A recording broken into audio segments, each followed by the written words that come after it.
Hello and welcome to another episode of 2 Minutes with Tim here on Heavenward Thinking. Today I want to challenge you on Psalm chapter 1 verses 1 through 2. So I'll read it and we'll get right into our challenge for this week.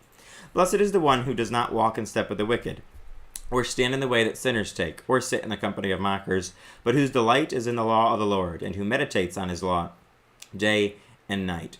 These verses, and really all of Psalm chapter 1, is a distinction between two groups of people, the righteous and the wicked. And here we are encouraged not to walk in step with the wicked, not to stand in the way that sinners take, not to sit in the company of mockers. Really what these verses are telling us to do is to be set apart, to be different than those around us, to be a light in a dark world. Ultimately, that's what this passage is showing us. It's showing us that there is a huge difference between those who are wicked and walking in their own sinful desires, their own sinful human nature, and allowing that to rule their lives, and then the people who are not doing that, but are delighting in the law of the Lord, who are meditating on his law day and night.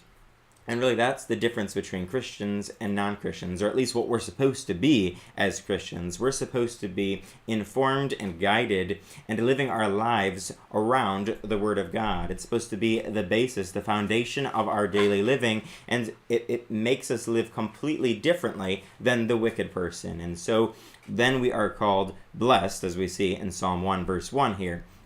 It's living a radically different lifestyle than those around us by focusing on the Word of God, by instead of allowing our wants, our needs to rule our lives, we're instead allowing the Word of God to rule our lives, allowing God to guide us and lead us in following what He wants for our lives instead of what we might want. It gets us away from temptation that leads us into sin and focused on living a righteous lifestyle as we live according to the guidelines and the instructions and the commands that God has given us to rule our lives every day. And so my encouragement for you this week is to live a righteous lifestyle by living according to the Word of God rather than falling into the temptation to follow after the ways of the wicked. That's my challenge for you this week, and I hope you'll join us next time for another episode of 2 Minutes with Tim here on Heavenward Thinking.